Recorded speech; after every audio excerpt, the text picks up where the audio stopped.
The Durango and Silverton Narrow Gauge Railroad is one of the most spectacular train rides in the world.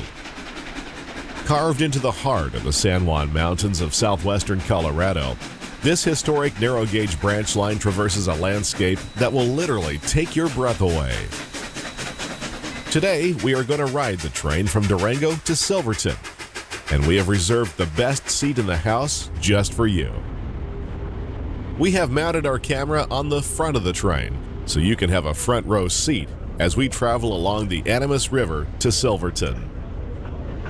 The Durango and Silverton's fleet of vintage Denver and Rio Grande Western steam locomotives pair beautifully with the rugged Colorado landscape, but they are not a very practical way from which to film the surroundings, which is the purpose of this video.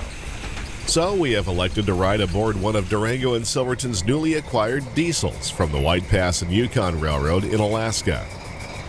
Engine 106 is a Montreal Locomotive Works DL535E built in 1969. This is one of 7 1,200 horsepower diesels originally designed by Alco in Schenectady, New York.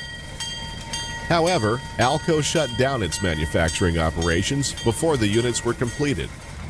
So, engines 101 through 107 were sent to Montreal for the final touches. You could say these were the last Alco diesels ever built, making them a bit of a novelty. We are going to divide our trip into 3 parts. Part 1 takes us between Durango and the station of Rockwood.